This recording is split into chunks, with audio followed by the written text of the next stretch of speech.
আসসালামু আলাইকুম রহমতুল্লাহ। প্রিয় দর্শক সকল কেমন আছেন? আশা করি অনেক অনেক ভালো আছেন। আলহামদুলিল্লাহ আমি অনেক ভালো আছি। আজকের এই ভিডিওতে আপনাদেরকে যে বিষয়টি সম্বন্ধে জানাবো সেটি হচ্ছে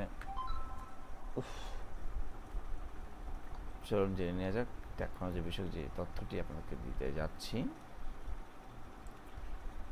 সেটি হচ্ছে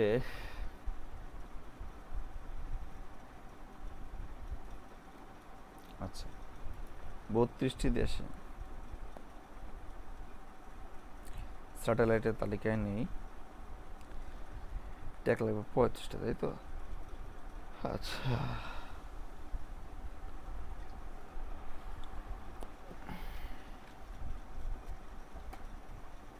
32টি দেশের স্যাটেলাইট 32টি দেশের স্যাটেলাইট তালিকায় নেই এশিয়া। আপনার দ্রুত গতির নিরবিচ্ছিন্ন ইন্টারনেট সেবা পেতে স্যাটেলাইট ইন্টারনেট ভূমিকা অপরিসীম। এই স্যাটেলাইট ইন্টারনেট সেবা দিচ্ছে ইলন মাস্কের মহাকাশ সংস্থা স্পেস স্টারলিংক। সম্প্রতি স্টারলিংক তাদের সেবা পরিধি বাড়ানোর সিদ্ধান্ত নিয়েছে এবং সর্বশেষ তথ্য পাওয়া গেছে 32টি দেশে স্টারলিংক স্যাটেলাইট ব্রডব্যান্ড ইন্টারনেট সহায়তায় সেবায় আওতায় আনছে। ইউরোপের উত্তর আমেরিকার দেশগুলো স্টারলিংক স্যাটেলাইট ইন্টারনেটটি সুখবর থাকলেও এশিয়া মহাদেশে জন্য নেই, তার মানে ভবিষ্যতের জন্য অপেক্ষা করতে হবে। বুঝতে পেরেছেন? প্রতিষ্ঠানটির পক্ষ থেকে টুইটার একটি ম্যাপ শেয়ার করেছে। এখানে দেখা যাচ্ছে ইউরোপের উত্তর আমেরিকার বেশিরভাগ দেশে সেবা আওতায় আসতে যাচ্ছে। আমেরিকা, অস্ট্রেলিয়া এবং নিউজিল্যান্ডে ইন্টারনেট ব্যবহারকারী এখন থেকে এই সেবা পাবেন। ওকে,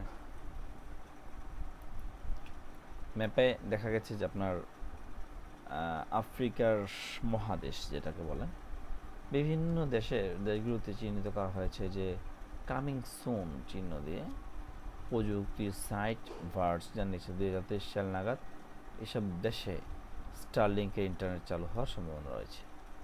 তখন বিশাল একটি সুবিধা কাজ করবে, আর সেই সুবিধাটি হলো আপনার যে সেখানে গিয়ে কোনো আপনার এক্সট্রা ডিভাইস লাগবে না আপনার কানেকশন করার জন্য। একটা ইন্টারনেট প্যাকেজ নিলেন, ওয়্যারলেস ব্রডব্যান্ড, বাস মান্থলি চার্জ দেওয়ার পাশাপাশি আরও বেশি যে কোনো জায়গায় গেলে ব্যাস ওয়্যারলেস ব্রডব্যান্ড পেলেন। আপনাকে কষ্ট করে ডাটা পারচেস করতে হবে না। এটি চমৎকার একটি ফিচার বলে আমি মনে করছি অ্যাটলিস্ট।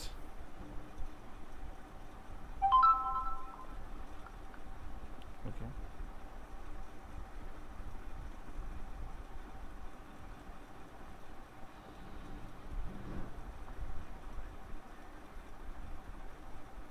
আচ্ছা ঠিক আছে,